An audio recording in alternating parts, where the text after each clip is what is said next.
meus amigos, vamos conhecer hoje a carta de 2 Coríntios, epístola de Paulo, apóstolo Paulo, ao povo da cidade de Corinto, a segunda epístola que nós temos na Bíblia, então, aos Coríntios. É o terceiro livro das epístolas, das cartas de Paulo, seguido de Romanos, 1 Coríntios e 2 Coríntios. Esta carta, ela está no mesmo contexto da carta de 1 Coríntios, é uma carta enviada para uma igreja local, igreja fundada por Paulo. Paulo fundou a igreja de Corinto, ele foi até aquela cidade, pregou, evangelizou. Nós sabemos que ele mandou uma primeira carta, depois quando ele foi a Éfeso, ele foi convidado, ele recebeu 2 anos em Éfeso, está lá escrito em Atos capítulo 20. Lá ele recebeu uma carta do povo de Corinto e ele responde a esta carta, que vai ser a carta de 1 Coríntios. Depois, passado um tempo, ele ouve notícias de que as coisas na igreja de Corinto estão difíceis. Então ele vai visitar, faz uma segunda visita à cidade de Corinto, à região de Corinto. E então lá Paulo se defronta com uma série de problemas na igreja, para além daqueles problemas que ele já tinha combatido na primeira carta. E é sobre esta segunda visita que Paulo escreve aqui na carta de 2 Coríntios, na segunda carta, ele escreve a respeito desta segunda visita que ele teve à cidade, ao que ele viu lá. A primeira carta, ela é bastante de ensino. Esta carta, ela é uma carta de correção. E ela tem muito a ver com o ministério dele. Então esta carta nos dá a entender como era o ministério de Paulo, como Paulo organizava a igreja e como era o trabalho missionário de Paulo. Então ele faz essa segunda carta.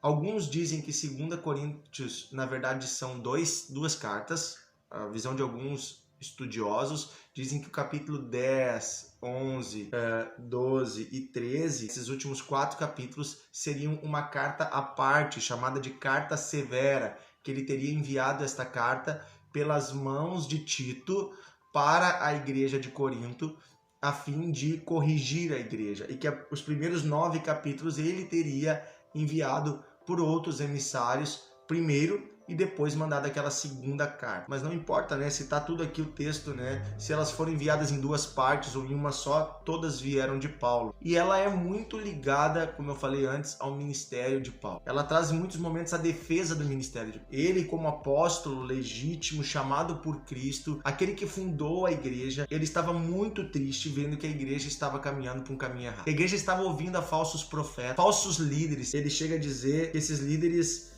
eles estavam roubando a igreja, estavam como lobos, eles estavam se aproveitando da igreja. E ele diz: vocês acham que eu sou honesto, que eu sou um tolo, porque eu não pedi para vocês ofertas? Ele chega a dizer isso: vocês acham que porque eu não deixei vocês me sustentarem, porque eu usei dos meus recursos, eu sou mau. Agora esses que exploram vocês, esses que cobram de vocês. E Paulo usa muitas vezes de um discurso onde ele quer falar sobre o ministério dele. Certamente na segunda visita, e ele fala que foi uma visita triste, que ele esteve lá em tristeza, que nessa segunda visita ele foi certamente confrontado e até foi difamado por falsos líderes que estavam tomando a igreja. Assim como Deus tem os seus enviados, Satanás também tem os seus enviados e ele envia esses enviados também para dentro da igreja. Homens que vêm com caráter mau, buscando explorar as pessoas e querendo tomar a igreja como um poder humano, como um poder político, e fazendo conchavos e dando um jeito de tentar se tornar líder, preocupado muito com o seu lugar de liderança. Paulo vai falar que a liderança dele é espiritual, que ele nunca fez isso por força, e ele vai falar sobre o ministério dele como algo espiritual.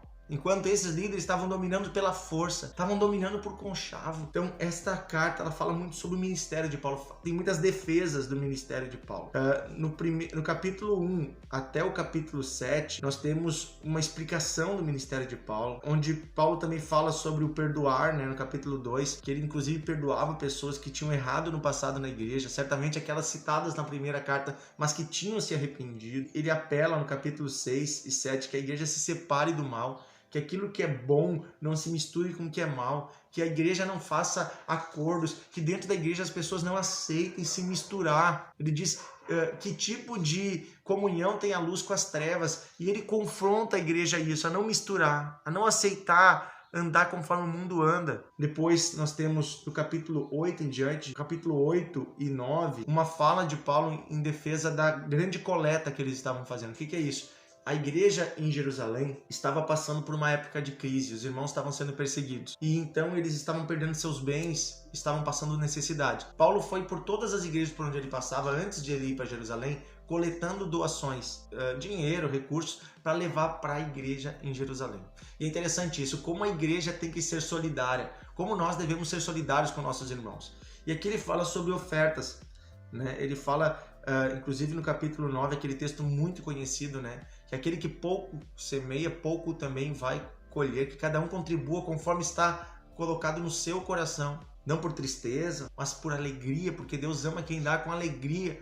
E ele vai falar sobre essa questão da oferta, que é algo muito importante, que faz parte da vida da igreja. Nós sermos solidários aos nossos irmãos e nós mantermos a obra de Deus. A partir do capítulo 10 começa esta que a gente chama de carta severa, que é onde Paulo, né, ele vai contra os falsos apóstolos, né? Ele defende o ministério dele e ele diz, olha, eu nunca me gloriei, eu nunca fiquei falando de mim mesmo, mas se eu tiver que falar de alguma coisa, eu não vou falar de quem eu sou, mas de quem Deus é em mim. E ele fala isso, ele diz, quem se gloria de si mesmo, quem fica falando de si mesmo, não tem glória que vem de Deus, mas aquele que se glorie em Deus, que a nossa glória esteja em Deus. Ele fala muito sobre isso. E eu penso que hoje a igreja do século 21 precisa ouvir isso. Numa época em que as pessoas estão na internet fazendo uso da sua imagem e muitas vezes através do evangelho preocupados em elevar sua imagem, em construir uma imagem pessoal,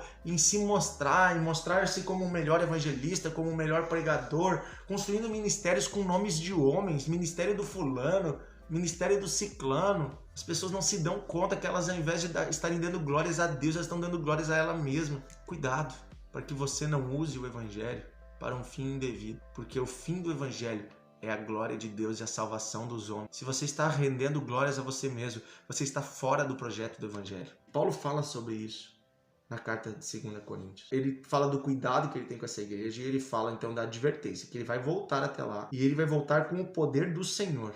Ele diz, olha, eu não julgo, quando eu corrijo, eu não corrijo no meu poder, mas no poder de Deus. Eu quero ler algumas pequenas passagens aqui da carta de 2 Coríntios, que na minha visão assim são lindas e que podem fundamentar a sua vida. Medite nessa carta. Mas aqui, capítulo 5, versículo 1 em diante, tem uma passagem maravilhosa que fala sobre a nossa vida aqui nessa terra e como ela, sendo passageira, nos faz esperar algo muito mais glorioso. Ele fala sobre nossa carne como um tabernáculo, né? Como aquele tabernáculo que era levado, aquela cabana que era levada no deserto. Então assim, sabemos que se a nossa casa terrestre deste tabernáculo se desfizer, nosso corpo, temos da parte de Deus um edifício, casa não feita por mãos, eterna nos céus. Por isso, neste tabernáculo, nesta casa terrena que estamos, nosso corpo, gememos aspirando para sermos revestidos da nossa habitação celestial. Versículo 4 diz assim, pois na verdade, os que estamos neste tabernáculo, gememos angustiados, não por querermos sermos despidos, mas revestidos, para que o mortal seja absorvido pela vida. Ora, foi o próprio Deus quem nos preparou para isto, outorgando-nos o penhor do Espírito. Olha só, o Espírito Santo estar em nós hoje prova que nós estamos sendo preparados por Deus para uma vida eterna. O que é terreno, um dia vai se desfazer, como uma barraca no deserto cai depois de um vento. Mas o que é divino e o que é eterno vai durar para sempre.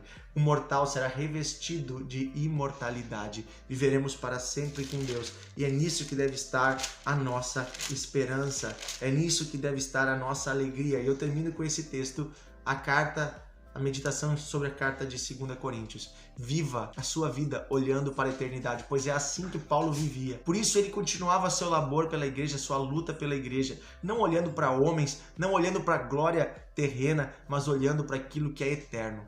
Deus tem algo eterno para cada um de nós. Um dia seremos revestidos de eternidade e lá, com certeza, a justiça será feita em todas as coisas.